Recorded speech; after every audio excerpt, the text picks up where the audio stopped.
movies at last. Looks like it, Aunt Mattie. Huh. What, Dad? Hello, son. Well, daughter, how was the moving picture tonight? Lovely. Mice, that's what it was. Just a lot of mice. There wasn't anybody killed in the whole thing. No, well, then I'll stick to these. These don't talk. And that big cluck Norman Maine was in the picture tonight. Never does anything but kiss a lot of girls. Norman Maine is one of the best actors in pictures. You and your movies, that's all you think about. You shouldn't be allowed to go to them at all if you're asking me. Too bad I was so busy in the kitchen. I didn't hear anybody asking you. Hello, Granny. Hello, darling. But of course, no one ever listens to me. I do if they're within 10 miles of you. Gadding around picture shows. House all cluttered up with movie magazines. And the other day, I caught her talking to a horse with a Swedish accent. Sis. We're only young once, you know. Ah, Hollywood. You'd better be getting yourself a good husband and stop mooning about Hollywood. Do you know what she wants to do? She wants to go to Hollywood. I've known it all along. I've seen her making faces in the mirror and talking to herself. That's what comes of your movies. Why, what would you do if you did go to Hollywood? I'd be an actress. I would, I tell you. I've always known I could. Guys, wouldn't it be wonderful to have a movie star in the family? Oh, Miss Blodgett, may I have your autograph? You may not know it, Alec, but you're practically on your way to bed. Oh, Miss Blodgett, you're my favorite actress. Won't you tell me the secret of your success? Oh, let me alone. I asked her what's come over you. I'll tell you what's come over her. She's just a silly little girl whose head has been turned by the movies. And the sooner she forgets the whole thing, the better off she'll be. Why will I be better off? What's wrong with wanting to get out and make something of myself? What do you do that's so much better? Just because you're satisfied to sit here all your life, you think you can laugh at me. Well, someday you won't laugh at me. I'm going out and have a real life. I'm going to be somebody. Now, if it was spring, I'd say give her a good dose of sulfur and molasses. I thought I'd find you. Oh, stop that. Now, stop crying. That isn't going to do you a bit of good. Oh, I'm crying because Aunt Mattie and Alec make me so mad. Well, Alec and Aunt Mattie. First, they're not important. You're the only one that counts. Esther, everyone in this world who has ever dreamed about better things has been laughed at. Don't you know that? Oh, I suppose I do, but... But there's a difference between dreaming and doing. The dreamers just sit around and moon about how wonderful it would be if only things were different. And the years roll on and they grow old. And by they forget everything, even about their dreams. Oh, I don't want to be like that. I want to be somebody. Oh, yes. You want to be somebody. But you want it to be easy. Oh, you modern girls, give me a pain. When I wanted something better, I came across those plains in a prairie schooner with your grandfather. Oh, everyone laughed at us. They did at all the other pioneers. They said this country would never be anything but a wilderness. We didn't believe that. We were going to make a new country. Besides, we wanted to see our dreams come true. Oh, Granny, it must have been wonderful. It was wonderful. But don't you think for one single minute that it was easy, Esther Blodgett? We burned in summer and we froze in winter. But we kept right on going and we didn't complain because we were doing what we wanted to do. Can you understand that? Yes, I can. Could you do it? Could you do it even if it broke your heart? Because remember, Esther, for every dream of yours you make come true, you'll pay the price in heartbreak. Oh, I know what I'm talking about. You may not believe it, but I was a young girl once. And a very pretty young girl. A lot prettier than you are. And I was in love with your grandfather. And when some Indian devil put a bullet through him, that is as if it had gone right straight through my heart, too. And I remembered all he taught me. And I went right on. I buried him out there in that wilderness with my own hands. And I went right on that same day. And I kept right on going, even when your mother was born. Oh, Granny, I want to make it worthwhile.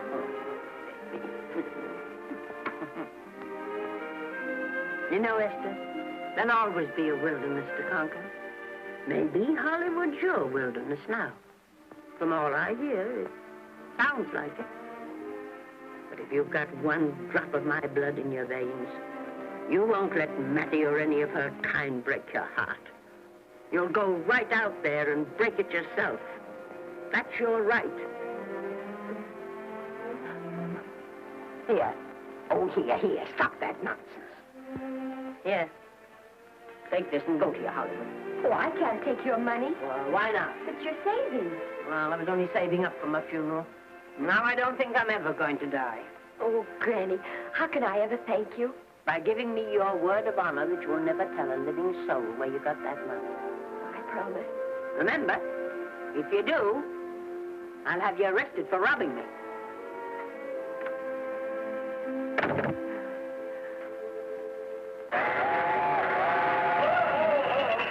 Here we are.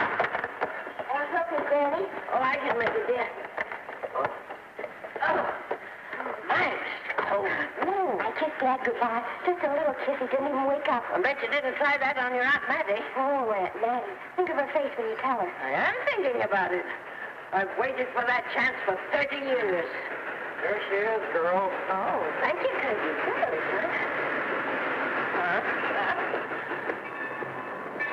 Well, come on. Here's your prairie schooner.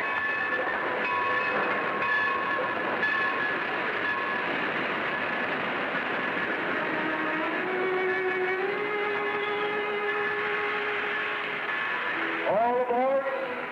Oh, Granny. Go on. Goodbye, Granny. Goodbye. I'll be waiting for you in those movie pictures. Don't tell Mattie. You know, my eyes are not as good as they used to be, but my ears are all right. So you remember, talk up good and loud. All aboard. Bye. Bye. Bye, Granny. Bye.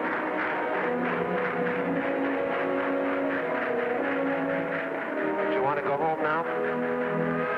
I don't want to, but I will.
Good afternoon.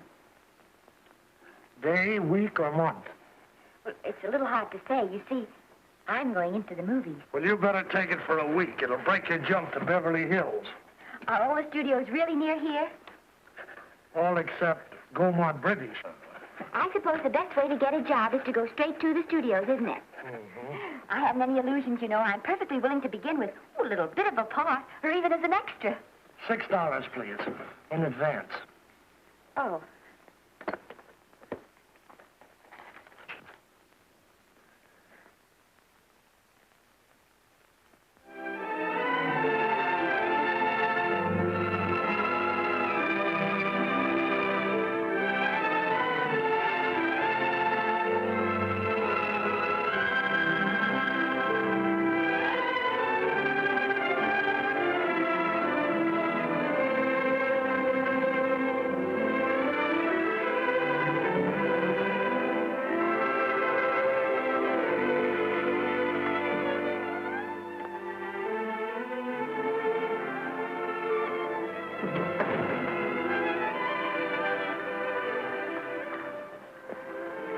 I beg your pardon.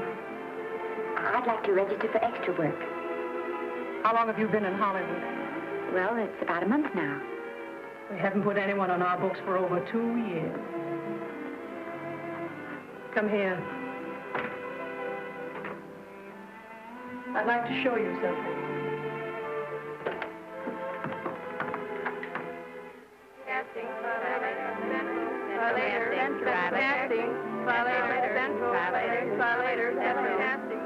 Every time you see one of those little lights flash, it's somebody asking for a job. Every time you hear them say, try later, it means there isn't any job. You can't keep the girls at the switchboard long. They go crazy. Every one of those little lights thought it was going to be a star. Still want to go in the movies?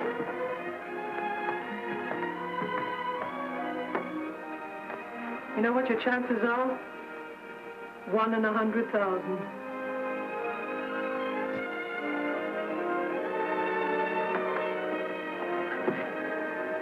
But maybe I'm that one.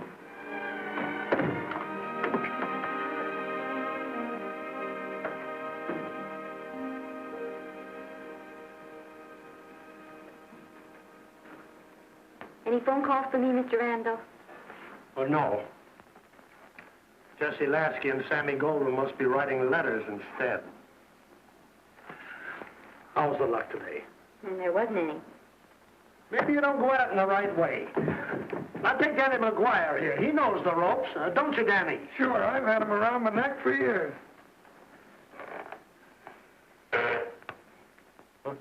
What? Oh, Miss Blodgett. Danny McGuire, our new tenant. How do you do? Mr. McGuire is a big director. Oh, are you really? Oh, could you possibly use me in a picture, Mr. McGuire? Of course, I haven't had much experience, but I don't think that really matters if you're willing. And I really listen, feel that... lady. In the first place, I'm not a director. I'm an assistant director. In the second place, if I had any jobs to give away, I'd confer one on myself. And in the third place, you should have stayed back home in the first place.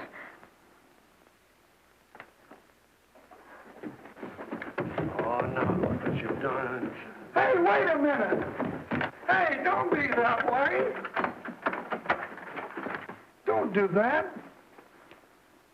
Gosh, I didn't mean to get tough, but a guy thinks he's being kidded when somebody asks him for a job and he hasn't got one for himself.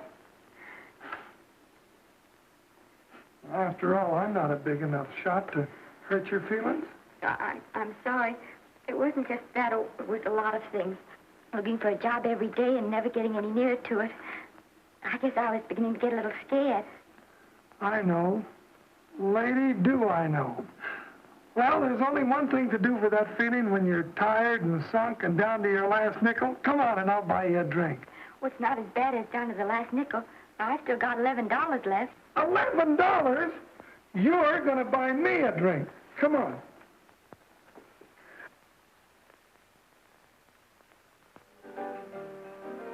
That's right, George. There's nothing like a little rum to take away that milk flavor.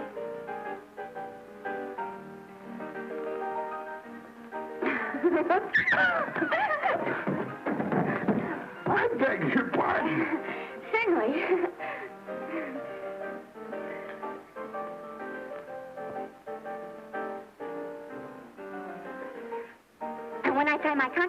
I'm going to do is see that you direct every picture I'm in. That's my pal. Of course, I'm going to be perfectly nice about it, but I'll just insist. Now, that's the way to talk. Don't let them lick you. Oh, I should say they can't lick me. If they try anything like that, what? I just won't sign. Now, that's right. What have you got to lose? Another one of these and we'll open our own studio.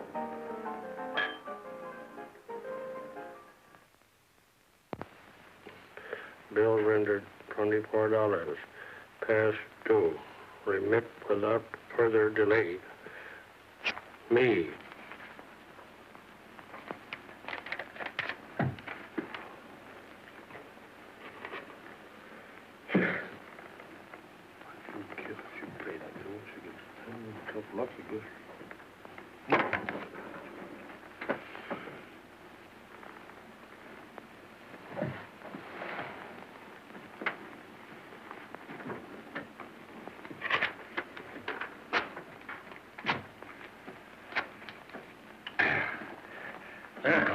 Fifth race. Try cap. Who's ready? Try cap.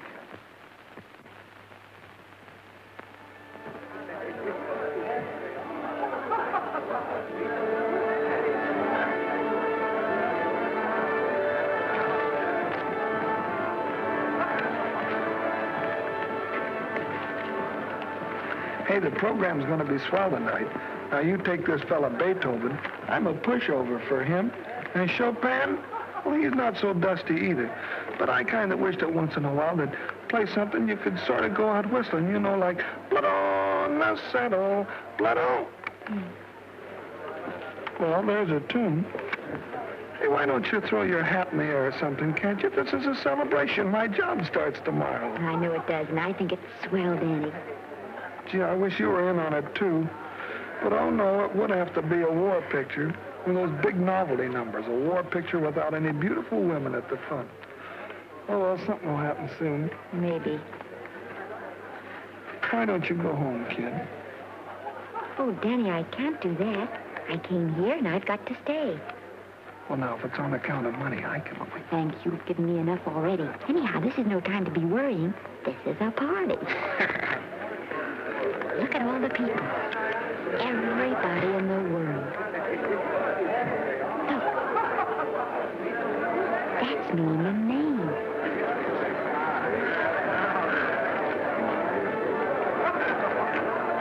And he seems to have had that one extra cocktail.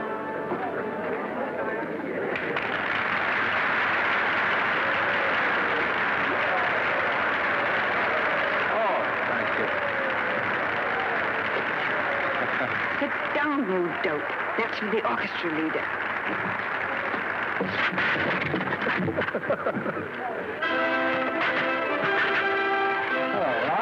Come on, Norman. Oh, Mr. Maine, put your arm around Miss Regis. Arnold, this is a Hollywood bowl. Oh, afraid of crowds. Go on, get out of here. What's the matter? You getting too big to bother with photographers? Don't want any pictures taken now.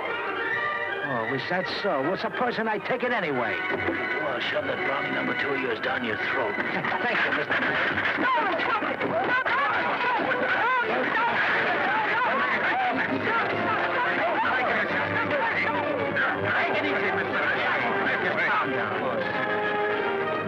Normie, come back and sit down. Everybody's laughing at you.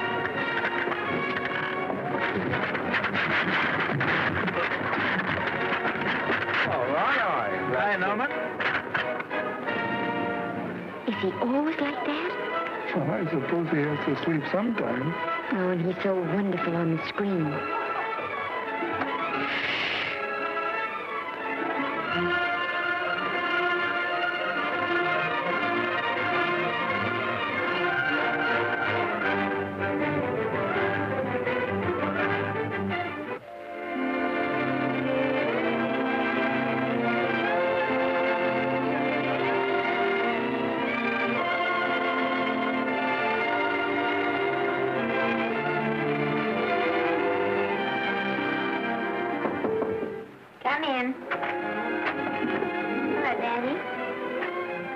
the matter?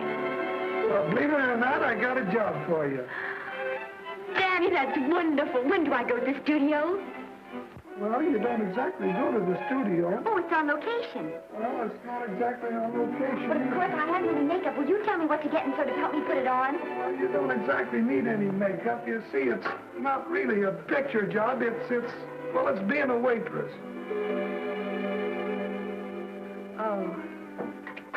Well, it's kind of a picture job if you look at it right. You said it was a waitress.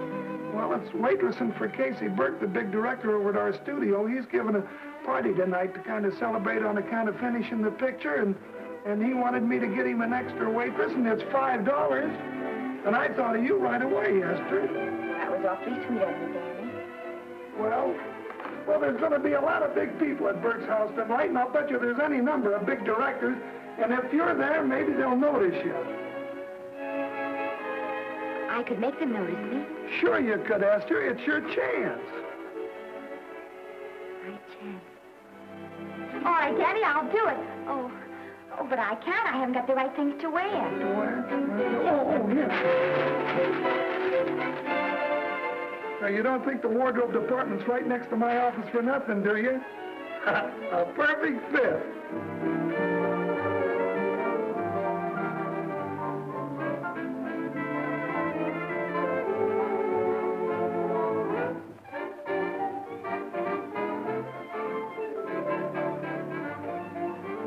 Did you get to the preview last night? I did.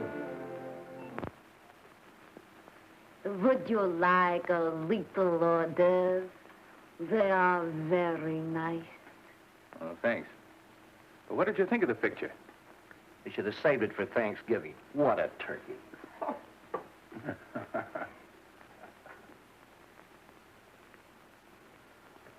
Will you have some hors d'oeuvre? You do like hors d'oeuvre, don't you? I don't think there's anything so enjoyable as hors d'oeuvre before supper, and these are rarely delightful.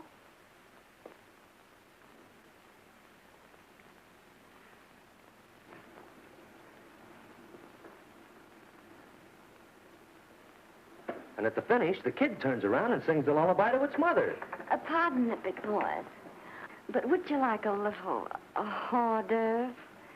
They say they're the best in town. Don't tell me. I know. Mae West. That's a great twist. But where are you going to find a 2-month-old baby that can sing?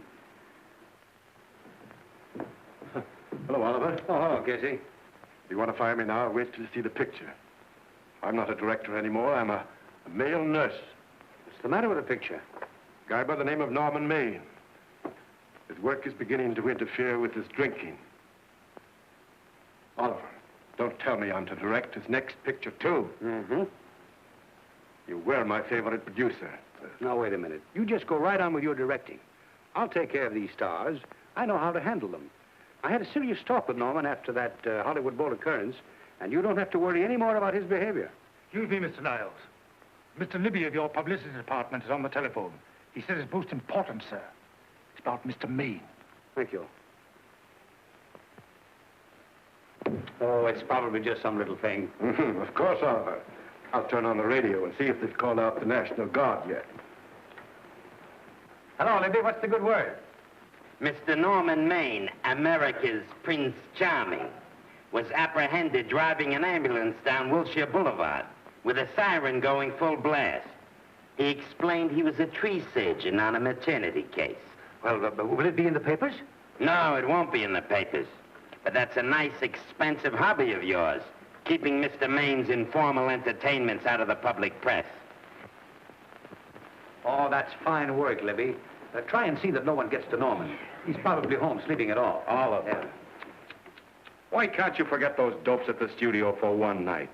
Business, business all the time. I don't know what's going to become of you. Norman, why didn't you call for me? Oh, by darling, why didn't I call for you? In case you've forgotten, I was supposed to come here with you. Oh, that's all right. I got here without any trouble. The only reason I don't slap your face. Yes, darling, I know. Hello, John. Oh, hello, man. What's the matter with Oliver? He looks as if he'd had bad news. Hello, Mary. What's the matter, old boy? Maybe I'm wrong. I guess I've been drinking too much lately. No, you have to cut it down. It's bad stuff. Scotch and soda.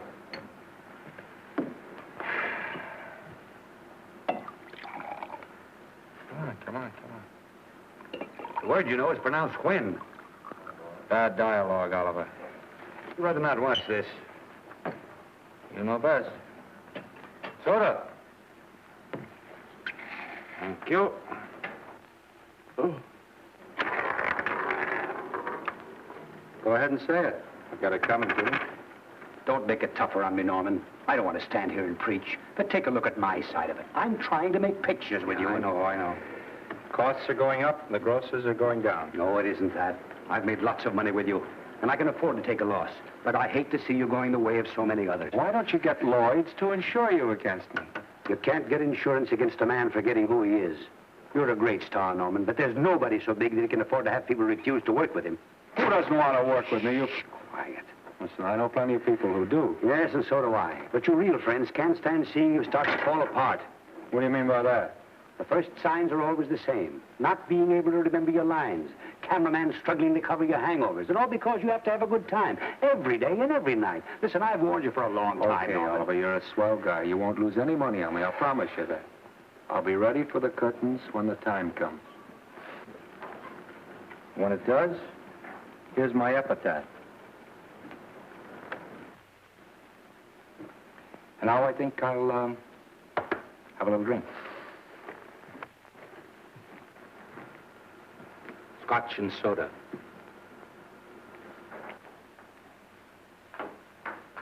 Scotch and soda. Ooh.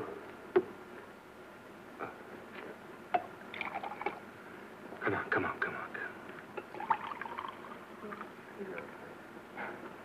A little soda? Caviar? No, thanks. Yes, pardon me. Ah, lovely. No, I mean the caviar. No, don't go away. I'm starving. Really. Which would you take? Well, I don't know. You know? I don't know either. It's hard to choose. I think I'll take caviar. Mr. Maine doesn't care for any more. Do you know me? No. Well, Normie doesn't care for any more. I think I shall get very drunk indeed.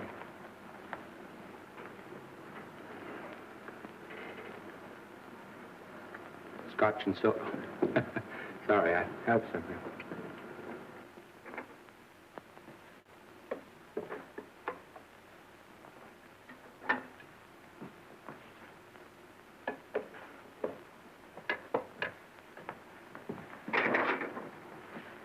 Oh.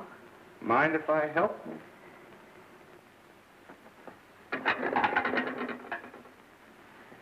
Won't they miss you? Oh, no. They'll just look under the table, and when they see I'm not there, they'll forget the whole matter. Hey, what's your name? Esther Blodgett. My name's Maine. I know. You do? Ah. What's so funny? I was just thinking about all your fans and how surprised they'd be to see you here helping me put plates away. Oh, they don't know my finer side. They'd be pretty envious of me, meeting you this way in person. Oh, you do. Well, tell me, are you disappointed? Yes. Now you've done it. Oh, never mind that. That makes the room look lived in. Tell me, why are you disappointed? I was sitting behind you at the Hollywood Bowl the night you didn't want to be photographed. Yeah. I'm told I crept into many a heart that night. Oh, I can never explain this. You know, you have very pretty hair. You better get out of here. And a sensitive mouth. And a charming little... Precisely why are you here instead of with the rest of the guests? I'm just trying to be helpful. I see. Are you sure there's no other attraction? Well, it might be that my old mania for putting plates away is coming back on me. It's rather odd. I always know where I can find you if there's a pretty girl around. It's not only odd, it's embarrassing. You're being deliberately insulting, Norman. I put up with this for long enough. Dear, don't lose your temper. Remember, we must try to keep the voice low. I know you'll excuse us if we go on with our work.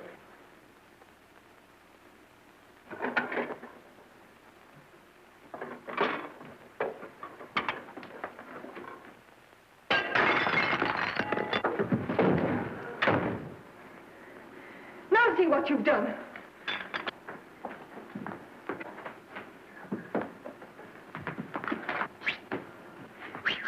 Come here. Help me up. Are you hurt? No more than usual. Come on, the wolves are on us. We got to get out of here. Oh, I can't. The dishes aren't finished. Oh, yes, they are.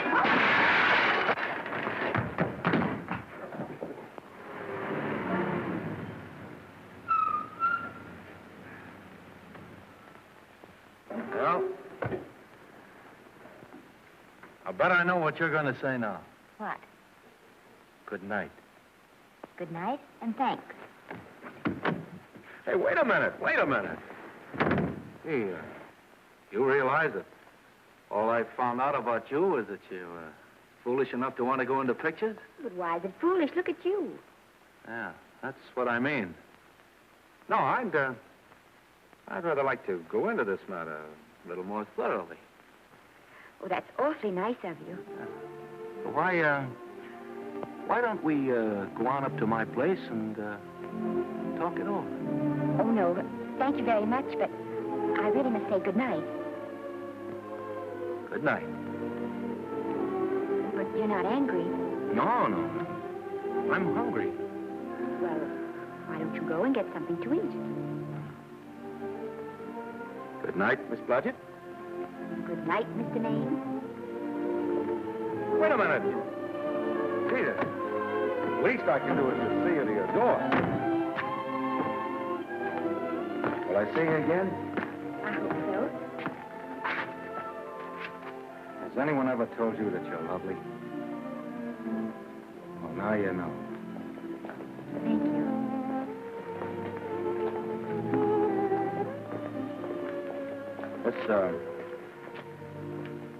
It's hard to say, but I want to say it anyway. You know, on the screen, in private life, you know. But whatever I do, I still respect lovely things. And you're lovely. You understand? Yes, I think I do. And it isn't that bump on the head that's doing this. Well, I'm glad.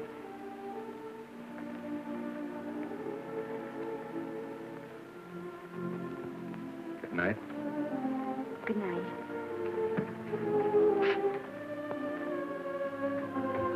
Hey! You mind if I take just one more look?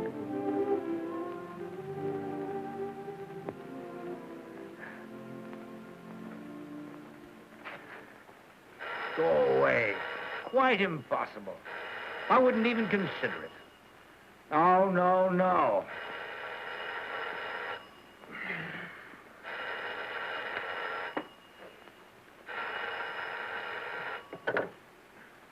Hello?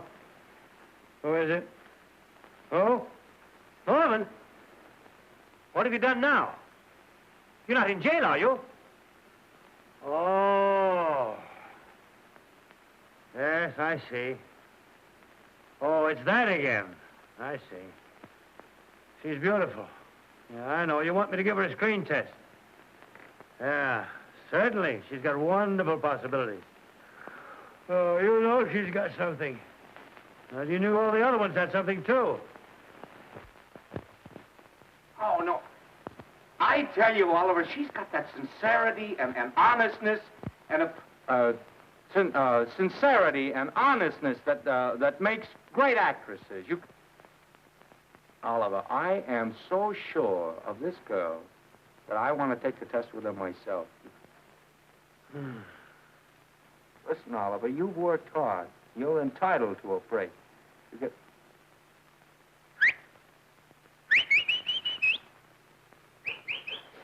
Yes, I heard you. Anything. Anything! Yes. Yes. Yeah. Oliver, look. You try to get a little sleep now, old man. Right. All right, boy. Good night. Now, tell us.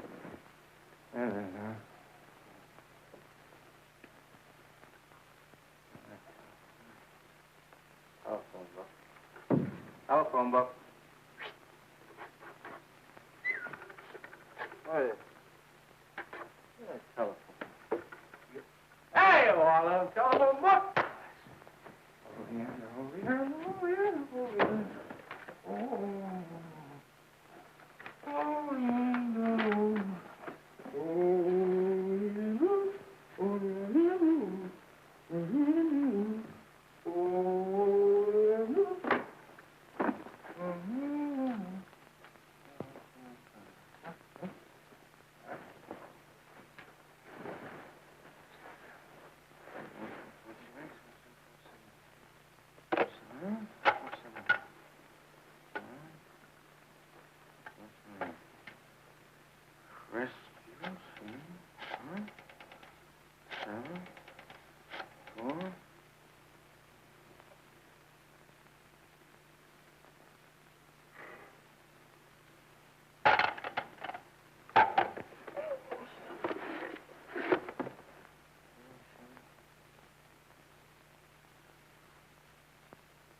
Telephone. For me? Some drunk trying to be funny says he's Norman Maine. Oh, thanks. I'll be right down. And this Blodgett, would you give him a message for me? Tell him it's 3 o'clock in the morning!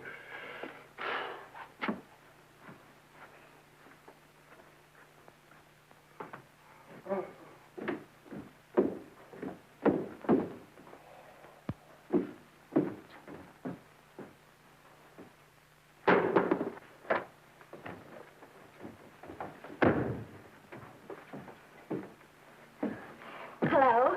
What? Oh. Oh. Oh. Oh, yes. I'll be there. Oh, thank you.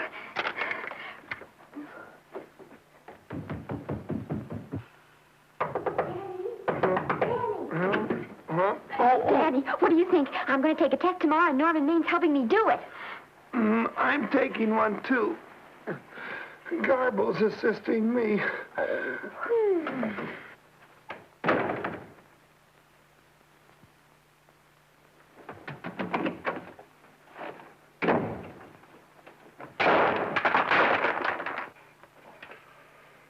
Oh.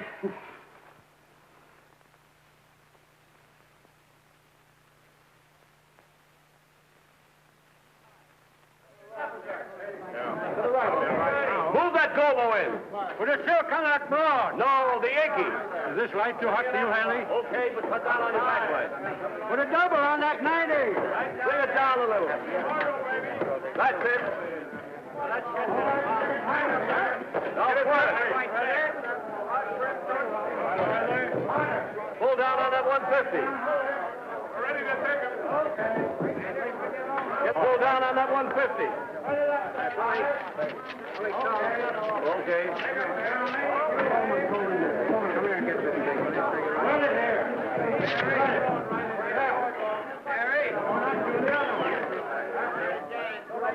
Bring me an apple box. Listen, gentlemen, please, if you don't mind. This is just a test. Ready, Mr. Burke? All ready, Mr. Burke. Ready, Mr. Burke. Ready now, Mr. Burke. All ready, Mr. Burke. We're ready now, Mr. Burke. All ready, Mr. Burke. We're ready, Mr. Burke. All right, let's take it. Quiet! Quiet! Quiet! Quiet! Ready, Norman? Yeah. You ready, Miss, what's your name? You'll soon know your name, Esther. The whole world's going to know it. But I'm so scared. Maybe I better not try it today. Oh, come on, now, don't be foolish. They all had to go through this. Harlow, Lombard, Myrna Loy, and now Esther Blodgett. All right. I'm ready. This is a take. Roll 'em. Quiet. Hey!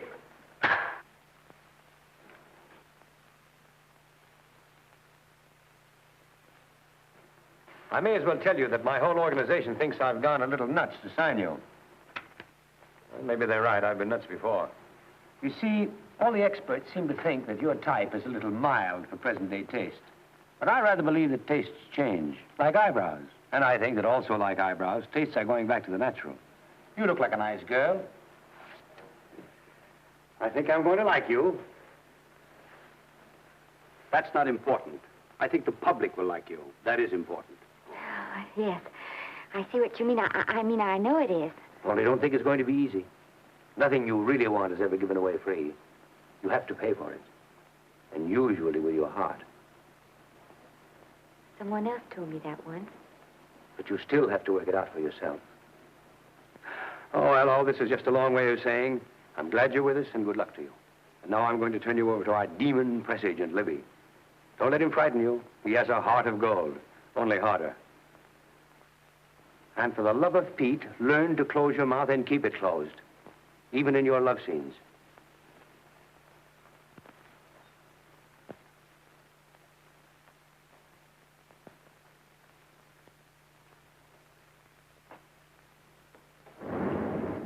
Are you a Russian? No, I was born in Fillmore, North Dakota. Oh, no. First saw light of day in a mountain cabin, a trapper's hut, high up in the Rockies. Go on. Well, I always wanted to be an actress. Dreamed of footlights as Lonely Kitty. Are you sure there's no Russian in your family? Positive. That's a shame. Well, what does your father do? He's a farmer. Social register-eyed father. Fed up with hypocrisies of 400, sought wilderness for consolation. There, amidst the mountain flowers, he raised another blossom. His lovely little daughter. What's your name? Esther Victoria Blodgett.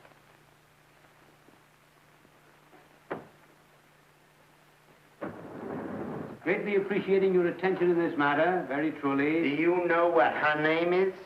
Esther Victoria Blodgett. Hey, we'll have to do something about that right away. Esther Victoria Blodgett. Well, that Blodgett's definitely out. Let's see, Esther Victoria, Vicky. How about Vicky? Oh, I think that's terribly cute. Let's see, Vicky. Vicky what? Vicky, pronounced Vicky. See, Esther, Bester, Sester, Dester, Fester. Oh, that's very pretty.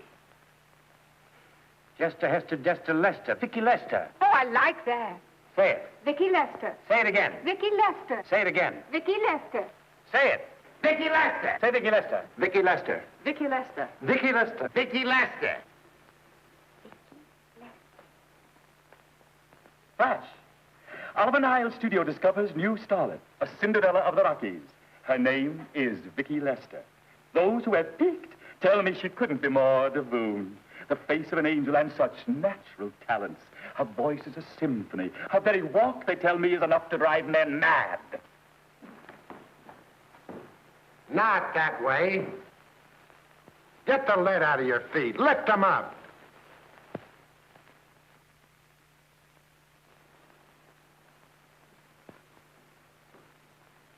That's better. It's terrible, but it's better. The quality of mercy is not strained. It droppeth as the gentle rain from heaven. Cease. Through the mouth, my child, through the mouth. The nose is for smelling roses. Proceed.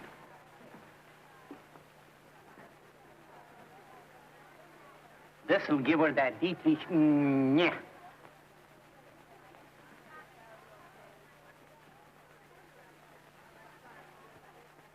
we're on the wrong track. She still looks surprised.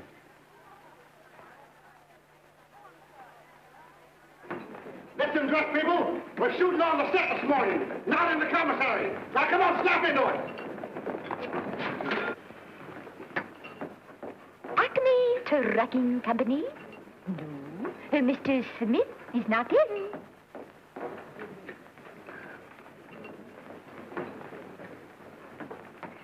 Acme Trucking Company. No. Mr. Smith is not in.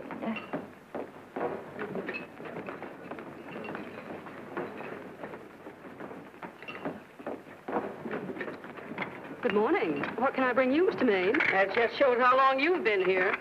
Mabel, bless you. How soon are you and I going to be married, huh? I don't know. You'll have to ask my mother.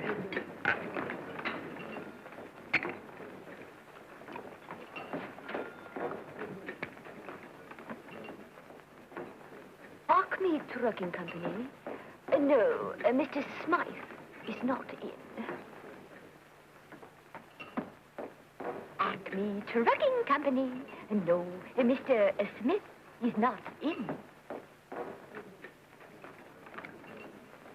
Acme? No, Smith ain't in.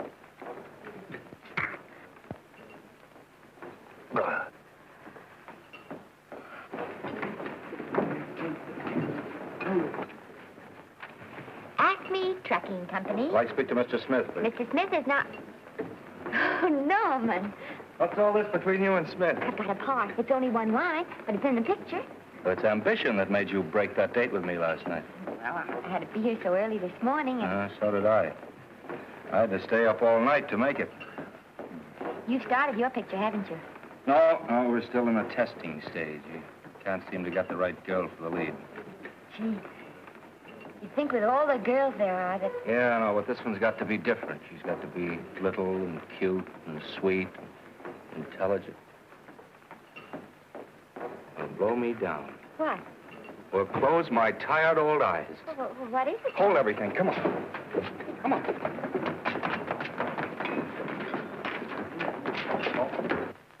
Well, you've been through the whole casting directory. I'll work day and night, Mr. Niles. And I'll work with her, Oliver. And I can be mean or nasty or anything you want, Mr. Niles. If she clicks, Oliver, you've got a star overnight. Okay.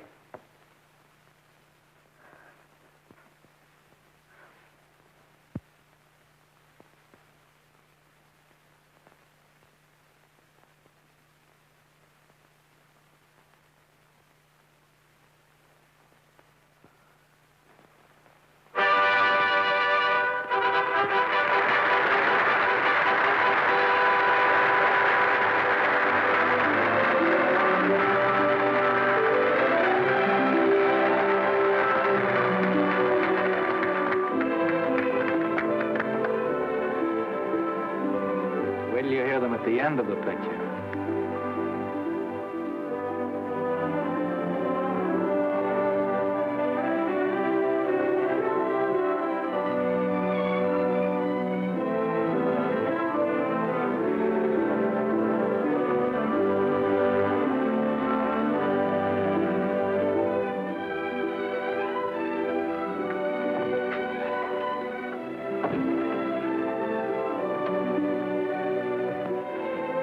Do you think we were noticed? By no one. They're much too busy playing at croquet.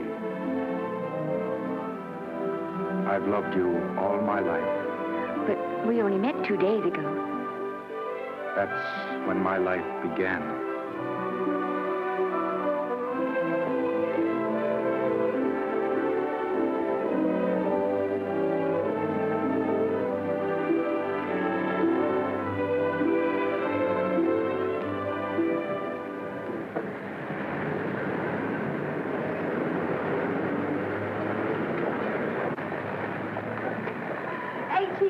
You know, I think she's the same type I am, don't you? I think she's sweet. Well, it's Vicki Lester's picture, all right. I think she was much better than he was. These producers are so horribly down. They won't know how good she is. Well, maybe it's because she's a good girl. No, Maine's not so bad, but it's Vicki Lester they'll go to see. Isn't she, darling? I think she's the most precious little thing I've ever seen. a knockout, Libby. You might mention that when you write your review. That Lester kid's a gold mine. Didn't you like Norman Maine? Was he in it? Libby, I'm afraid we have another hit. Huh? It's in the bag, neatly tied up with beautiful pink ribbons. Say, where are Norman and Vicky? I don't know. I thought you had them. I wish they'd come. We're having a party at the Trocadero. Isn't it thrilling running away from people? Norman, it's so exciting, So new. A star is born. Come on, run.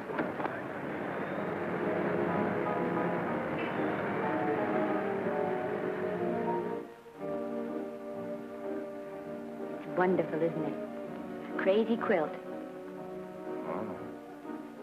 It's a carpet that's spread for you. It's all yours from now on, you know? Come, Esther.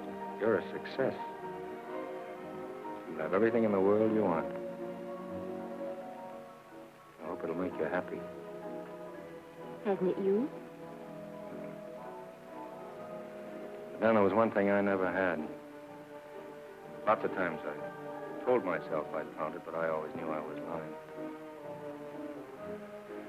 Still, I never stopped looking for it. Maybe it'll come. Well, I think it has come, Esther. I only wish it went too late. Oh, but it's not too late. Oh, you can't throw away your life the way I've thrown away mine and have anything left that's good enough. No. You can. Norman, you can. You mustn't tell me that, Esther. I'm so afraid that I'll believe it.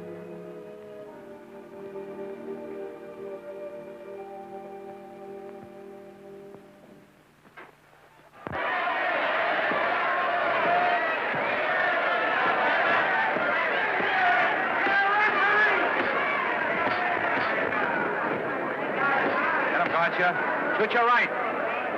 Swell, isn't it? Lovely. What's got you again? Wake up! Can't you hear me, Gotcha? Shoot your right!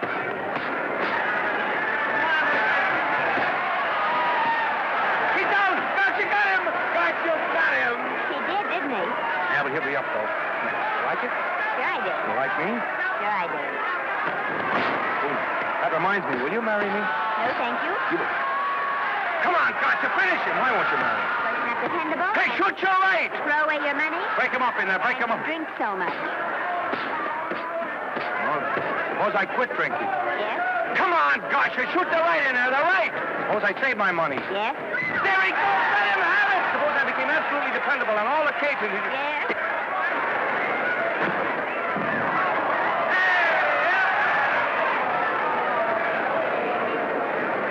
Hey, Gotcha, he got him! He got him! He certainly did.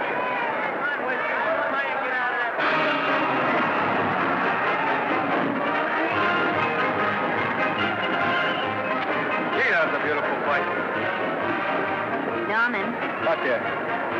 would you do all that for me if I said I'd marry you? No, certainly not. I was just supposing. We're going to be married. Guess I didn't read that line right. I'll try it again. We are going to be married. Both of us. Yeah, to each other. What do you think of that? Well, when? Where? Well, we thought we'd elope in the conventional manner. What's the matter? It's trying to decide whether it's good for the studio. Is it? It is. And bless you, my children. When's it going to happen? Oh, we thought we'd just sneak out sometime. We're not telling anyone but you. Listen to this. The screen's ideal romance blossomed into breathtaking reality today when Vicky Lester and Norman Maine, America's dream lovers, slipped quietly through the portals of holy matrimony. How does it sound? Horrible. But you see, we're going to elope. Sure you are. It'll be the biggest elopement this town ever saw. We'll get a tie-up with the Army, have you escorted all the way down to Yuma by 20 of their new bombing planes. Is he going with us? Don't you think we can work this thing out better alone? No sense in bothering the happy couple with all the details. I'll see to it that you get a carbon copy of the whole layout. I can hardly wait. I'm sorry. We didn't realize that we were in the way. While you're settling the details, you don't mind if I take this woman out and buy her a ring, do you? Sure, go ahead. We want everything legal. That's a charming match. A nice girl like Vicky, and public nuisance #1. Now, wait a minute, Libby. Norman's all right. And if you'll pardon my pointing, Vicky's business is her own. It doesn't require any comments. I wasn't making any comments. I just said it was a rotten shame. So go ahead and plan the elopement. Oh, that elopement stuff is out. You can't get any scope in that. We're going to have a wedding. Where'll we have it? Customary place, I believe, is a church. Nah, it's been done. This has got to be something big. The beach. I can visualize it. The bridesmaids in bathing suits. 20,000 Santa Monica school children spelling out the word love. It's a novelty, but is it big enough? Why not the city hall? A police escort of every motorcycle cop in town. Sirens screaming, confetti pouring out of buildings like the Lindbergh reception in New York, only on a big scale. What's the matter? Isn't it big enough? And now if any man can show just cause why these two may not be lawfully joined together, let him now speak, or else hereafter forever hold his peace. Do you, Alfred Henkel, take this woman as your lawful wedded wife? Will you love, comfort, honor, and keep her in sickness and health as long as you both shall live? I will. Do you, I beg your pardon. Do you, Esther Blodgett, take this man as your lawful wedded husband? Will you obey, serve, love, honor, and keep him in sickness and health as long as you both shall live? I will. Place the ring on her finger. Hurry, please. Now, by virtues of the power invested in me as Justice of the Peace of San Bardo Township, County of Los Angeles, I pronounce you man and wife.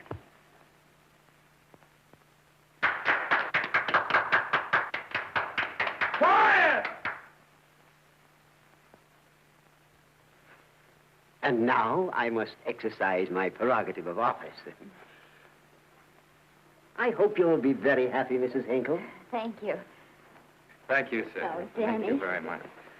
Now, if you'll please sign the license. Oh, yeah. You know, Mrs. Henkel, I can't help but believe I've seen you somewhere before. Oh, really? Well, I believe this is the first time I've ever been in San Bardo. You know, your face is familiar, too, Really? Mr. Henkel. There you are, sir. Thank you very much. Oh, Here's your thank you, receipt. sir. Thank you. Goodbye. Goodbye. See you again. Yes, goodbye. No, I don't. Let me now, see. No. Yeah, I think you got by with it. But it was close. That JP was just beginning to remember where he'd seen us. Well, anyway, we got away from Libby. Hello, Toots. If you will be kind enough to glance between my shoulder blades, Mr. and Mrs. Henkel, you will find there a knife buried to the hilt. On the handle are your initials. Lovely to have seen you, Libby. Hey, wait. Hold him, Danny.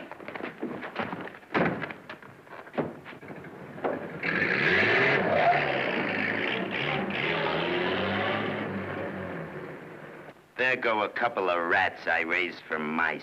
Well, they got a right to get married, haven't they? I haven't got any right to double-cross the public, and I haven't done it yet. Hey! People versus Porky Washington, who is charged with violating Section 600. Young man, you're in contempt of court. Operator, get me the Los Angeles Tribune. I've a good mind to put you under arrest. Wait till I make the score. You wait, too. Tribune, give me the city desk. Johnny, this is Matt Libby. I got a flash for you. Norman Maine and Vicky Lester were married at 2:30 this afternoon. Vicky Lester? Court recess.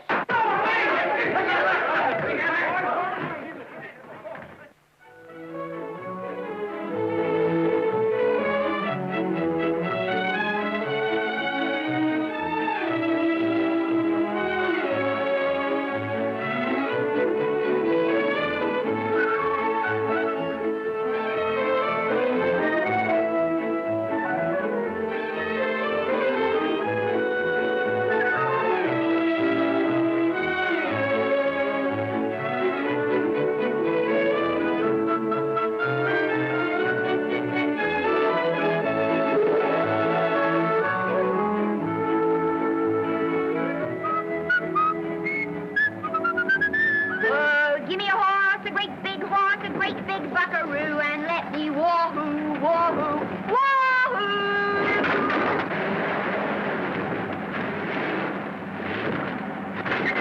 Wahoo!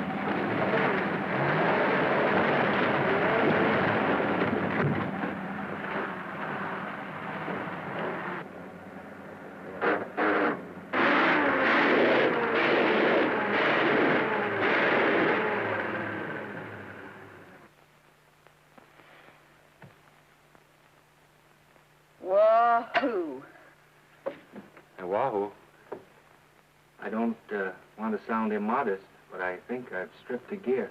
Well, sit down, won't you, and let's get acquainted. We'll probably be seeing quite a bit of each other from now on. Well, might just as well break the ice now as later.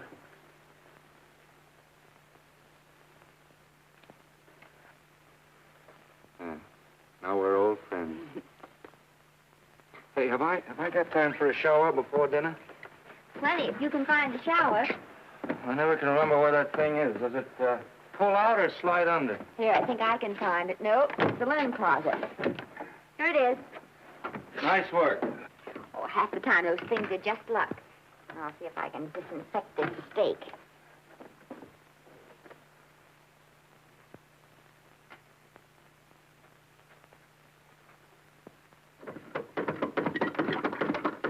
Hey, Esther, there's no soap. Here. Thank you.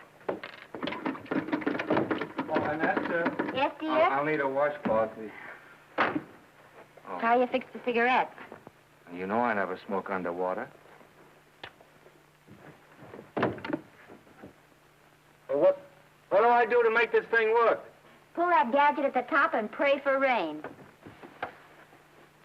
Well, I can't reach it. I can't get my hands up. If you've gone in there with your arms down, you'll never get your bath. Unless you're a contortionist. Yeah, well, I'm not a contortionist, and don't throw that up to me now. You knew it when you married me. Will you close this door, please?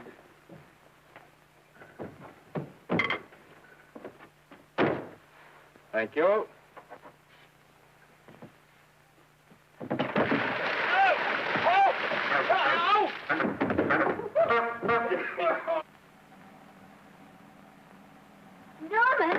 Norman, here comes the car. You got it? Huh? Here, quick. Quick what? Quick, go out and stop them and ask for help. Oh, I'll catch cold. Oh, you'll get warm again. Yeah, don't you? They'll recognize me. Now, if you keep your face down, go on. There may not be another car for a week. What? Howdy, partner. Howdy. Stuck? Yeah, how'd you guess it? Can you get us some help? Well, I reckon not. You know, it's a long way to town. We're pretty busy down at the place. Well, I got to get out of here. I've got my wife with me. Does she like the country? No, and we're short of food. There's a lot of game in them woods. You know, well, my wife can't shoot. Well, you're sure up against it. Sorry I can't do anything for you. Well, wait, listen, I'll be frank with you. I'm Norman Maine. Who? Norman Maine. Well, my name's Judd Baker. Glad to have met you. Well, so long. Hey, wait a minute. Listen, you don't... So you're Norman Maine.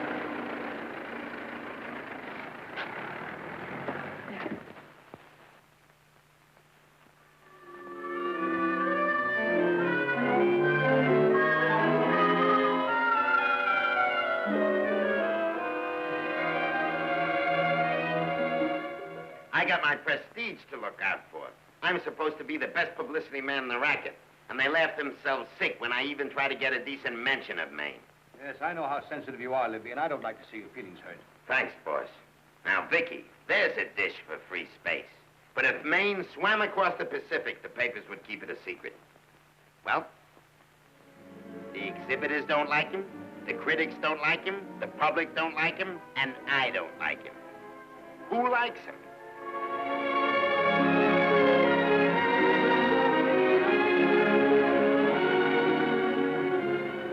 Oh, but, darling, this is almost too much of a surprise. And there I was in my touching innocence, thinking we were going to live at the beach house. Oh, we'll still keep the place at Malibu. But this is special. This is our castle. It used to be in the air, you know?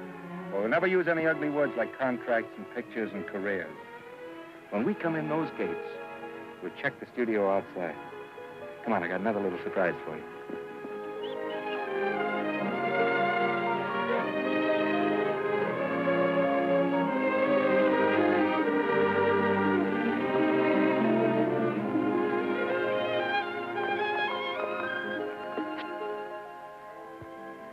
Oh, Norman, it's lovely.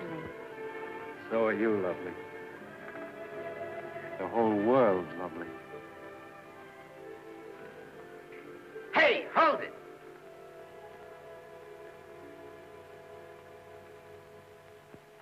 That's it.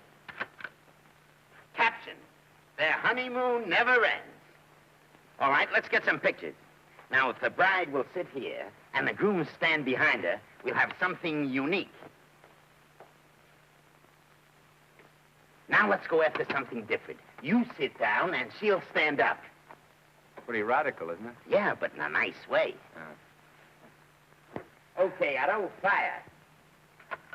Caption, their honeymoon begins anew. Ah, the producer.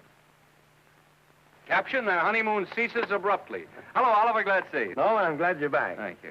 Vicky, how well you're looking. Hello, Oliver. Am I interrupting? Yes, thank you. Just want a couple more pictures. That's enough of both of them. What they're asking for is exclusives of Miss Lester. Alone. Oh, I see. Well, come on, Oliver, let you and me get exclusive. See you later, Vicky. Oh, don't worry, Otto. My camera smashing days are over. They ain't your only days that are over. Oh, hold that, Miss Lester. Gorgeous. Well, Oliver, how's the dividend situation? Very pleasant. I think we'll show $2 million on the next quarter. Oh, smart move of mine to sell my stock, eh? Oh, well, when you need money, you need it. Well, some people save up for just such an event. You know, there's bound to be a rainy day occasionally. Yeah, but as a citizen of California, I've always refused to admit that. Yes, I know, but still it does rain. Well, anyway, you can thank me for some of those dividends of yours. Mm-hmm. Oh, can't you? Oh, sure, sure. That was a little too quick, Oliver. What's the matter? The Enchanted Hour was a smash hit, wasn't it? Well, it made Vicky a star overnight. Yes, it should have. What about me? Oh, let's talk about business at the office, Norman.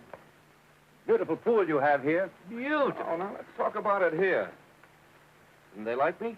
Well, maybe the pot wasn't just right. That was the best part of the year.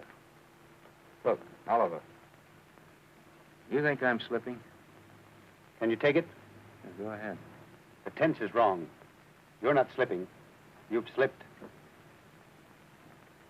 Oh, my fan mail's still big. Norman. Fans will write to anybody for a photograph. It only costs 3 cents for a stamp, and that makes photographs cheaper than wallpaper. But every 25 cents they pay for a theater ticket buys them the right to be a critic. And your last few performances, Norman, have not pleased your critics. You remember I told you I'd be ready for the curtains when the time came? Here it is. Let's call off the contract, no hard feelings. We're not quitting, either of us. There's no explaining these things. We've all seen how the public turns. Maybe we can turn them back. I've got a swell script lined up for you. About Esther. You think that I'm going to get in her way? Well, as a matter of fact, as it happens, there's no part in this story for her. I'd more or less planned to star her in a picture of her own, with that young Pemberton opposite her. He's coming along nicely. Good for young Pemberton.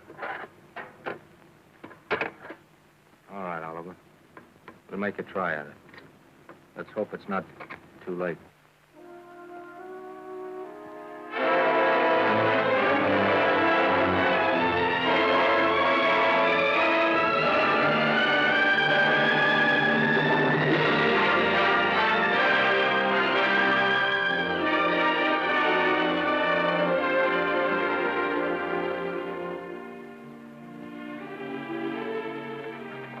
No argument.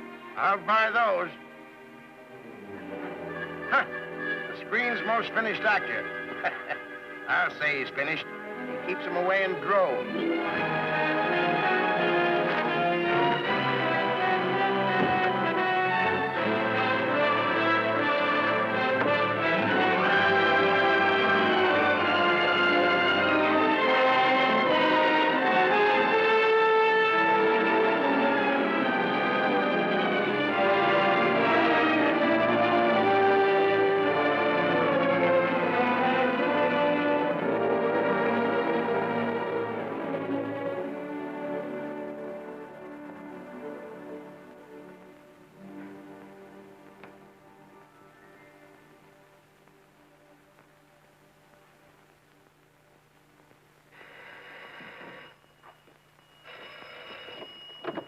Hello? No, Miss Lester isn't home as yet. No, I'm not the butler. But I can take a message just as well as he can, honest. Oh, is that you, Norman? Swell. Listen, Norman, this is Artie Carver. Hiya, kid. Swell. Say, I hear you're through with Oliver Niles. Is that on the level? Oh, please, Artie. I'm not news anymore. Forget it. Say, what kind of a settlement did you make on your contract? Give me a figure so I can do a story on it. There was no money involved. We just called it quits. Okay, I'll fill in my own figure. Say, by the way, I've been trying to get an interview with Vicky for 2 weeks, but she's always busy. How about you giving an old pal a break by speaking to her for me? Sure, I'll ask her. Swell. So long.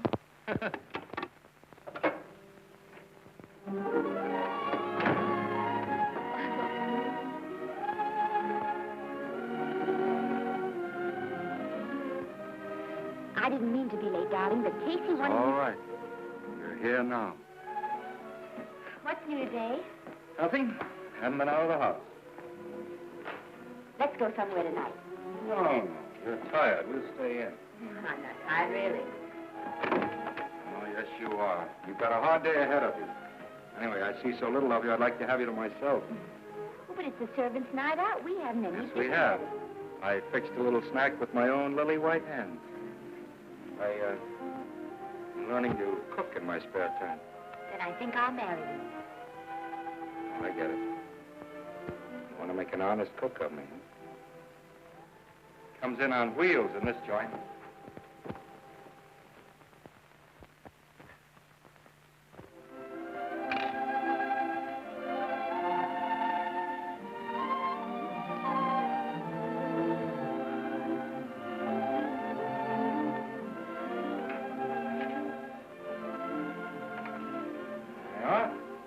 How's it look? Wonderful. Huh? That's what I thought. Now then, don't be formal, just pitch in. Huh?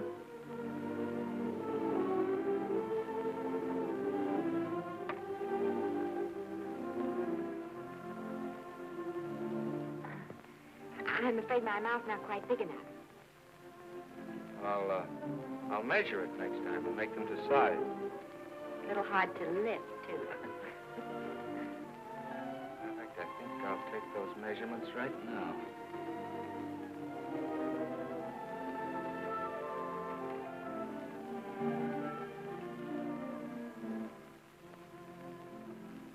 That's what I wait for. All day. That's why I rush home without even changing my costume.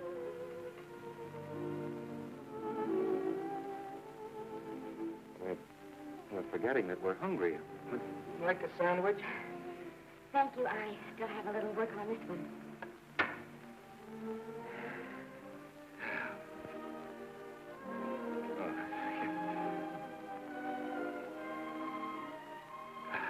Norman, will you unhook my dress? I can't breathe. Mm-hmm.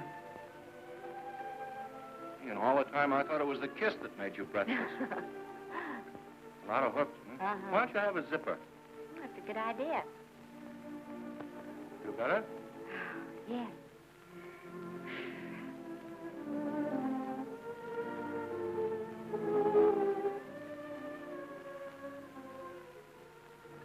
Don't look now, but I think that guy on your left is in love with you. I hope so.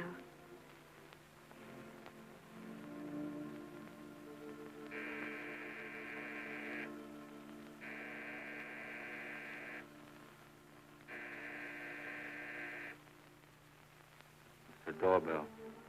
Is it? Maybe they'll go away. Oh, I never do at a time like this. Come here. Just a minute, dear. I'll be right back.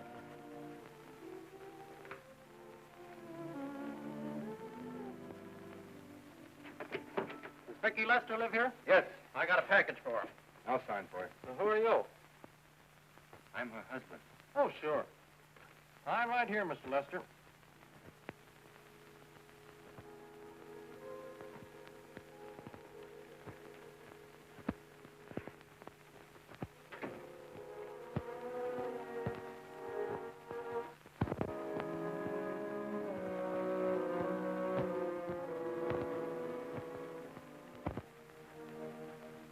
Package for you.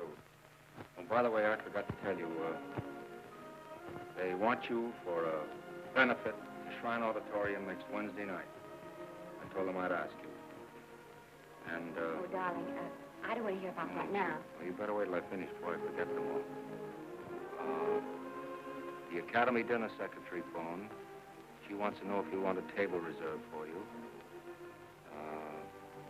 Oh, yes, Artie Carver called and asked if I'd use my influence with you to get him an interview. I told him I'd try. That was all, I think. Oh, Norman, let's don't talk about those things now. We're forgetting the wonderful food you prepared. Well, I'm not very hungry now. I think I'll fix me a little drink. But no.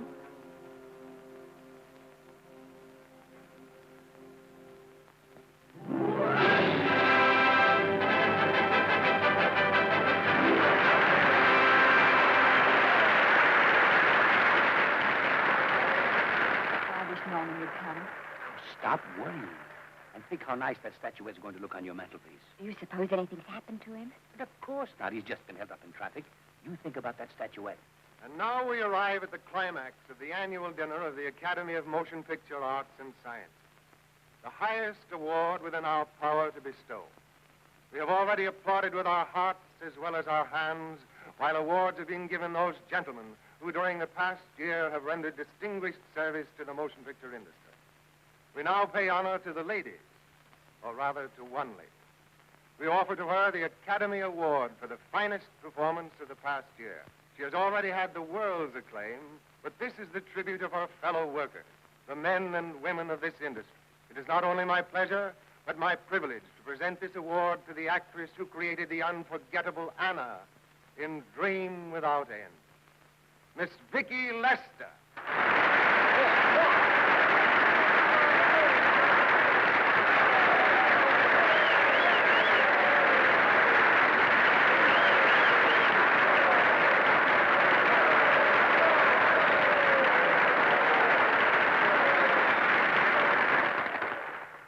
What more can we say, Miss Lester? This says it all for us.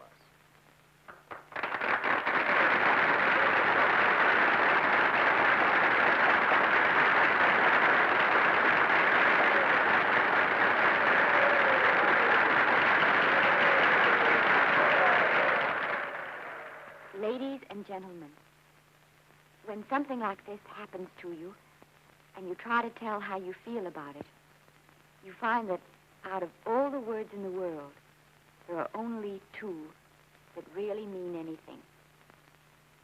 Thank you. All I can do is to say them to you from my heart. All I can do is to keep on saying them. Hey, that's fine. All the same. That's a very pretty speech, my dear. Very pretty. You said the right thing. I want to be the very first one to congratulate you on that valuable little piece of bric-a-brac. Now I want to make a speech. Gentlemen of the Academy and fellow suckers, I got one of those once for a best performance. They don't mean a thing. People get them every year. What I want's a special award, something nobody else can get. I want a statue for the worst performance of the year. In fact, I want 3 statues for the 3 worst performances of the year, because I've earned them. And every single one of you that saw those last masterpieces of mine knows that I've earned them. Libby, start the music. What I'm here to find out is, do I get them or do I get them? Now answer yes or no.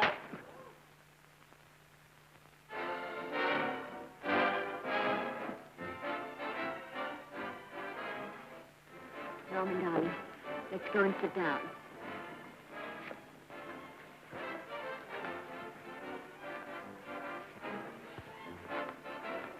Come on, Norman, sit to that. That's for you, Norman.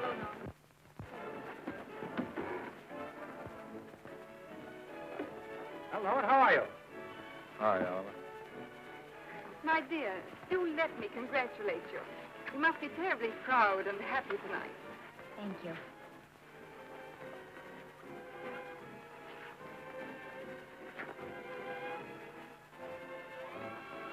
Somebody give me a drink.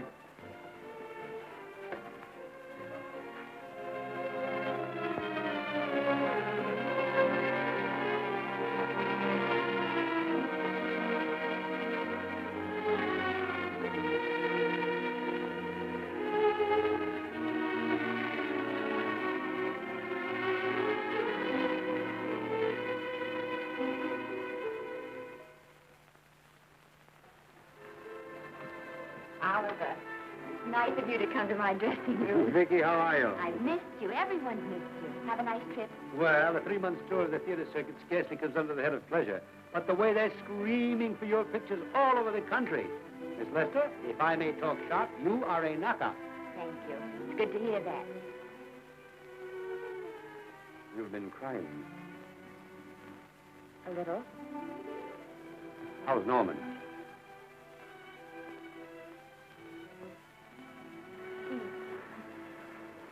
Well, he's trying awfully hard, Oliver.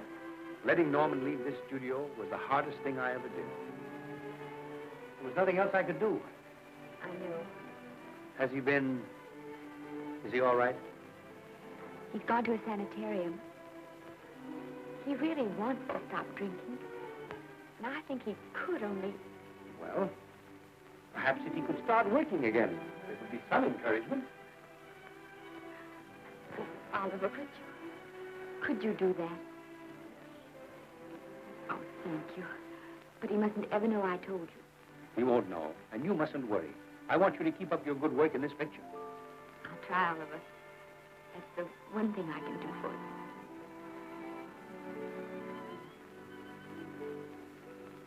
you. If you'll just sit here, Mr. Niles, I'll have Mr. Maine brought down. Thank you.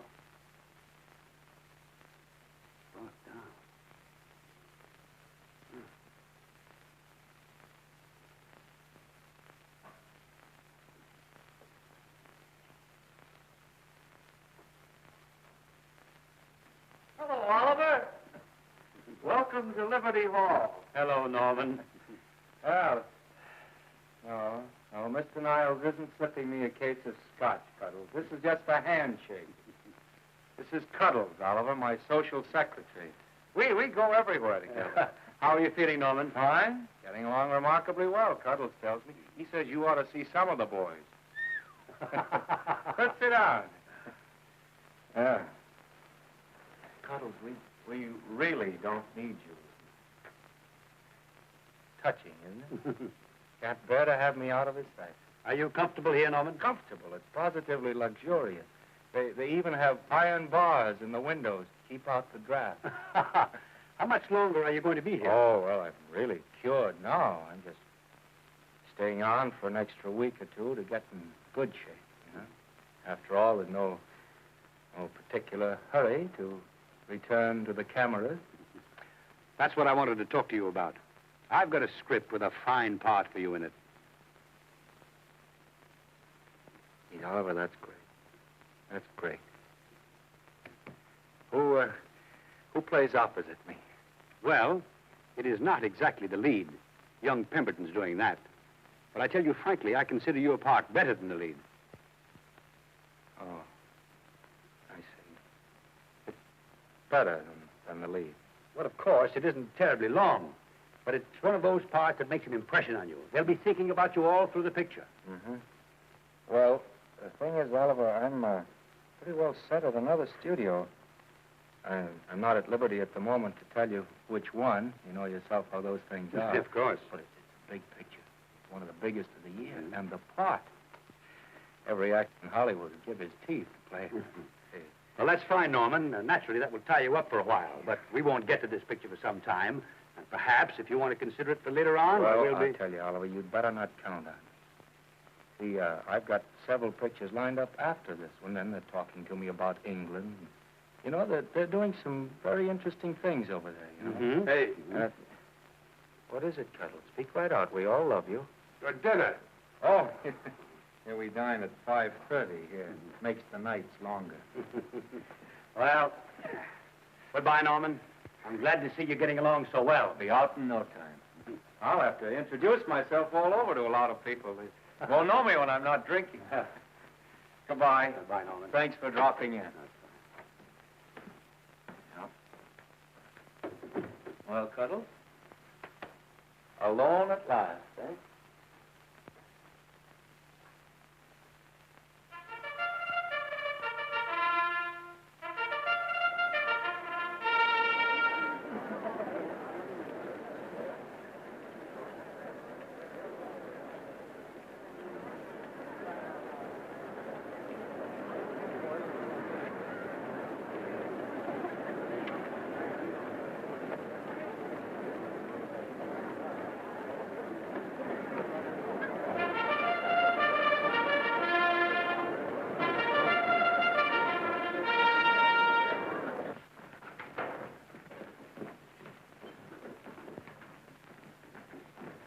Bert?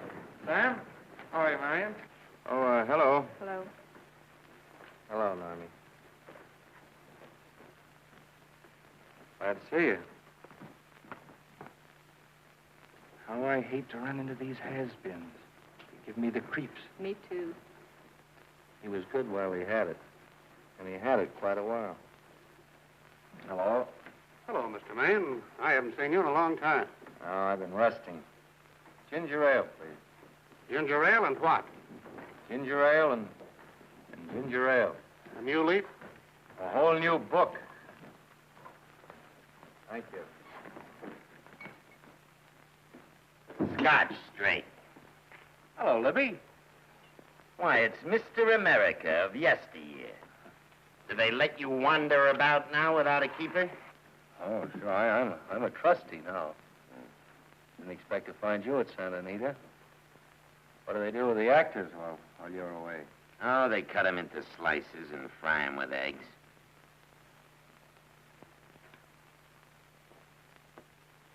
I suppose you'll be here all the time, now that you've retired from the hurly-burly of the silver screen. Well, we're living down in Malibu now and pretty lonesome with Esther away working all day.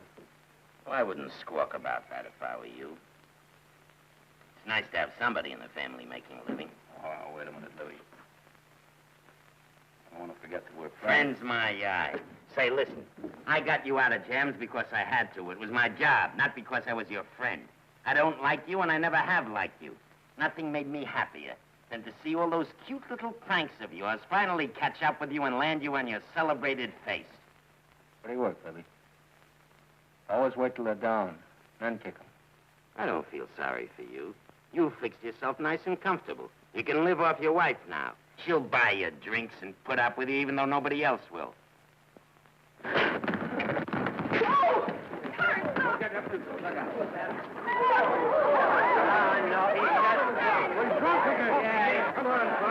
a minute. Come on outside for you wise guys. I'm Norman Maine. Well, that's not my fault. Oh, don't bother to toss him out. He's harmless. All right, Mr. Libby, if you say so. Sure, let him go. What can he do? He can't fight any better than he can act.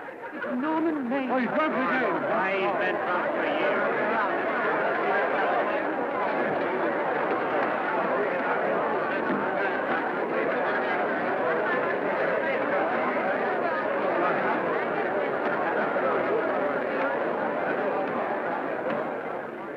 Give me a scotch.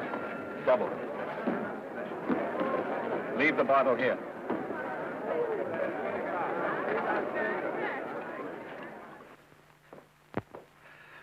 Vicky, you'll be ill. Why don't you try to get a little sleep? But he's been gone 4 days. 4 days and not a word.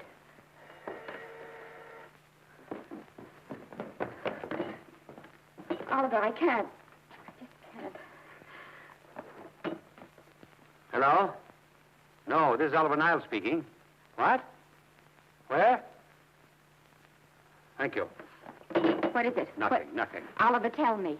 He's in the night court. He's been arrested on a drunk charge. Now, he's all right. He isn't hurt. I'm going right down and get him out. I'm going with you. Vicky, it isn't any place for you, and if it gets in the papers, What there'll do be... I care about the papers? I'm going with you.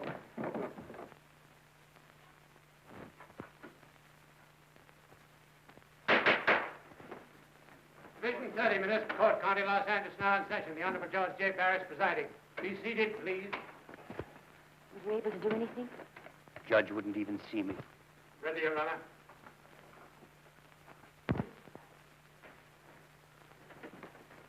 I want to advise you that you're entitled to be represented by counsel, to be confronted by the witnesses that may testify against you, to compel witnesses to attend on your behalf to a public and speedy trial by the court or by a jury, and the right to be admitted to bail. Call the first five. Gregory, Hale, Haynes, Rodriguez, Johnson. Come on, boys, get over here. Go ahead. Move along. William Gregory. Plain drunk, picked up at 5th in town. Asleep in the gutter. 14 similar offenses in the past 6 months. Still at it, Gregory. How do you plead? I don't feel so bad. I didn't ask you how you feel. I asked you how you plead. Guilty, I guess. When did you get out the last time? Just before Christmas.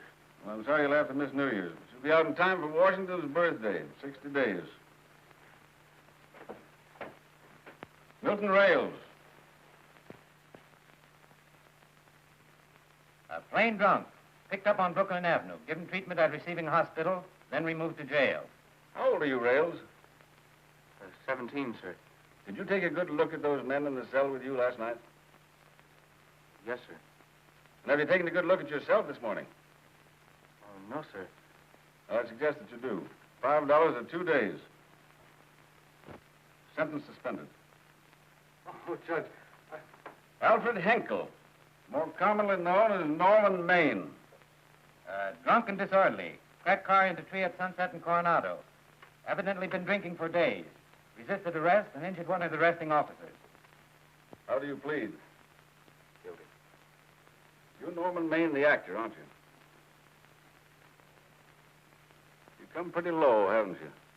There isn't a man here who's had the advantages you've had. Look what you've done with them. You're nothing but an irresponsible drunk, driving about the streets with the power to inflict death or injury on innocent people. I think you'd better deny you that power for a while. 90 days in the city jail. Please wait.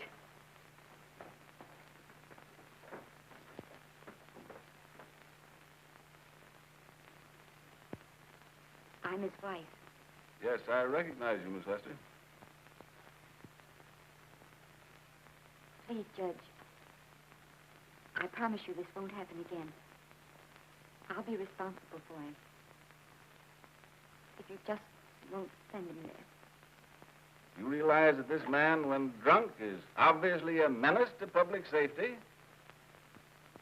And you realize, too, Miss Lester, the responsibility you'll be assuming to this court and to the Commonwealth. I do. Sentence suspended. Prisoner remanded to custody wife. Thank you. You can get him at the jail entrance, madam. Jose Rodriguez. Plain drunk, picked up at 1st and Main. Second offense. How do you plead? I think I'm guilty, Your Honor. 60 days.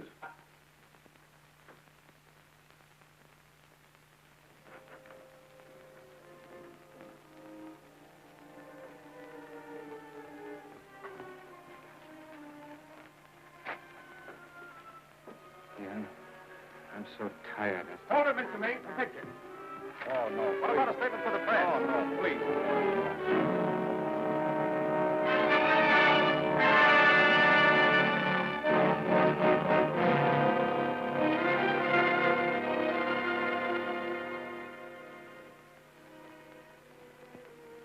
Instead of sleep, finished with you all day. It's the best thing for him. Awful to see this happen to someone you love. And know in your heart that it can't get any better. I only know that all I can do now is stay with him and try to help him. So will I. And between us, we'll take care of him. You're very fond of him, aren't you, Oliver? I'm very fond of both. Then I know you'll understand what I have to tell you. And after what happened last night, I think you already know what it is. I can't do any more pictures. I'm going away for good with Norman. You can't do that, Vicky. You're at the very peak of your success, and you've worked so hard to achieve it. That's what's been ruining me. And I've thought it all out. Maybe if I hadn't been away from him so much, last night and what went before, it wouldn't have happened. And I know it's too late to think about that now, but it may not be too late to go away with him and start over somewhere. It's your life you're giving up, Vicky. so I can try to give Norman back his. Can you honestly tell me I'm wrong to do it? No, Vicky. I cannot honestly tell you that. Then there'll be no more Vicky Lester.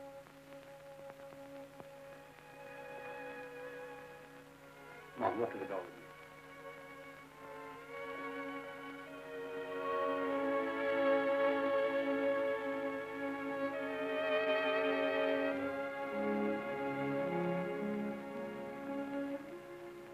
Goodbye, Vicky Lester. You were a grand girl. Good luck, Mrs. Norman Maine.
Darling, this is Maine coming in to apologize again. Oh, I'm sorry, dear, but it isn't you. What other troubles have you got? None. I was just playing a scene with myself. Now, look, I'm just coming out of the jitters, and you're just going into them. This is a swell household. Isn't it? I'll tell you what we'll do. I'll promise to brace up if you'll go on the wagon. I guess I have been drinking too much. You know what I'm going to do? I'm going to be an athlete. You mean with great big muscles and everything? Well, roughly speaking. Gonna join the YMCA? That costs too much. I'm going wading up in our front yard. No? Sure. Would you like me to go with you? Sure, if you'd like to. No, Miss, I don't think I will. It might spoil this beautiful, natural wave. Yeah, I guess that's right. But, darling, look, could you have a hot toddy, some hot soup for me when I come back? Some hot soup? And I'll make some of those nice sandwiches. No, Miss, do you have to?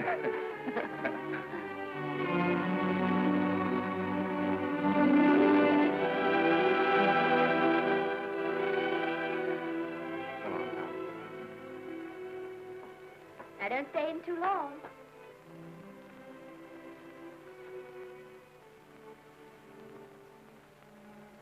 Hey! Mind if I take just one more look?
first drink of water he had in 20 years.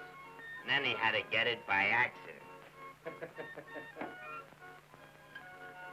Pardon. How do you wire congratulations to the Pacific Ocean?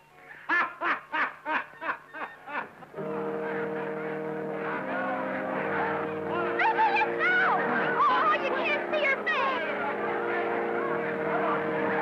Hello, Vicky.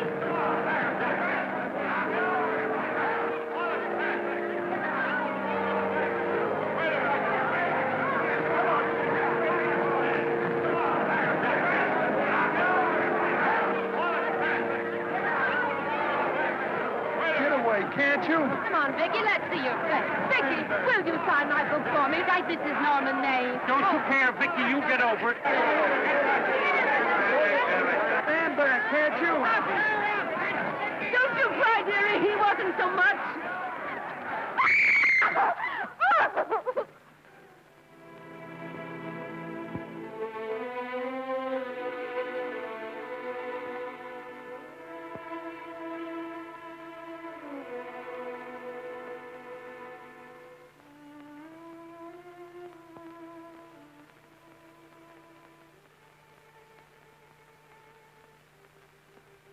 Do you mind if I take just one more look?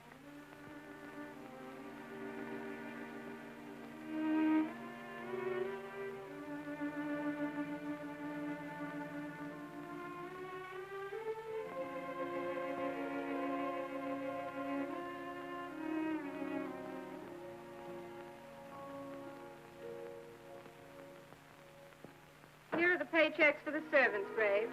You'll find a very nice bonus in each one. Miss Lester asked me to thank you for your kindness and service. If there's anything I can do for the little lady, I should be glad to do it. She would appreciate your attending to the closing of the Beverly Hills house. Put down those trunks. Put it down, I say. Well, where is she? In the bedroom. Who are you? I'm her grandmother. Get up.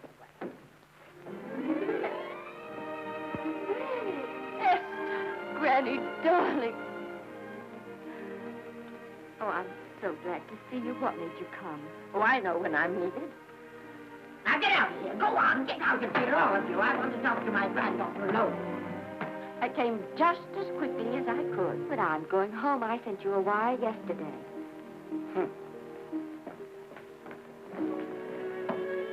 Sit down.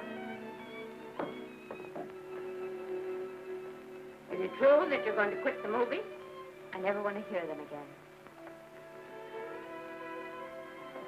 What are you running away from, little girl? I'm not running away. It's just that I can't go on. My heart isn't in it anymore. Once I told you, if you get what you want, you have to give your heart in exchange. And you said you were willing. Do you remember? I remember. It seems to me that you got more than you bargained for. More fame, more success, even more personal happiness. Maybe more unhappiness. But you did make a bargain. And now you're whining over it. I don't think I'd feel so very proud of myself if I were you, Esther. I'm not, Granny. My mind's made up. Well, then I'm sorry I gave you the money to come out here. You just wasted. Oh, but Granny, I was proud of you, Esther. I was proud to be the grandmother of Vicky Lester. It gave me something to live for. Now, I have it ended. I know. Oh, I want to be strong, but I can't go on. You must. Tragedy is a test of courage. If you can meet it bravely, it will leave you bigger than it found you. If not, then you'll have to live all your life with a coward. Because no matter where you may run, you can never run away from yourself. I never knew Norman Maine. He wrote me a very sweet letter when you were married. He said you told him how much I meant to you. And I know just how much you must have meant to him. You know, Esther, I can't believe that wherever he is, he can be very happy, knowing that his death broke the spirit of the little girl he praised me so highly for raising. And I can't believe that he can be very proud, knowing that all his great love did for you was to make you a quitter. The car is ready, Miss Lester. We'll have to go now to make the train.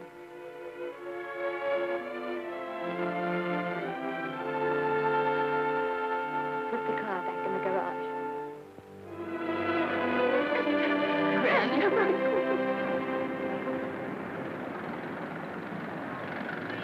The entire picture industry has come to the Chinese theater for this opening tonight. It has come to pay tribute to a great star on her long-awaited return to the screen in what has been called her greatest performance. It has come to pay tribute to the girl herself. The girl who has won the heart of Hollywood. The girl who has won the heart of the world. Miss Vicki Lester. And if I'm not mistaken, Miss Lester's car has just driven up. Yes, it is she.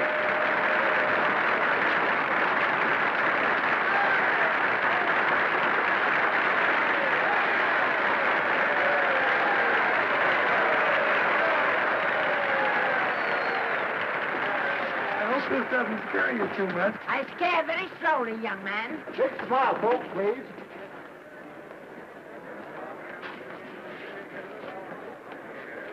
They'll have your mug, your face, plastered across half the papers in the country tomorrow. How do I look? Oh, you look swell. You're a liar, but I like you. And here's Miss Lester's grandmother. Won't you say a few words to the radio audience, please? Say something, Letty. You know, we've got a thing like that back home where they all listen in on, but we call it a party line. Won't you say something, please? They're listening. Maybe some of you people listening in dream about coming to Hollywood. Maybe some of you get pretty discouraged.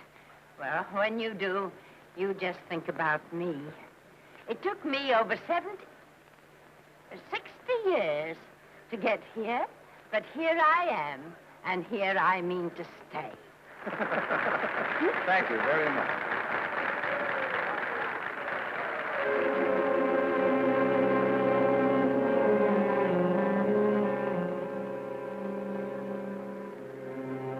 Miss Lester. This microphone is on an international hookup. Throughout the world, your fans are hoping that you'll say a few words to them.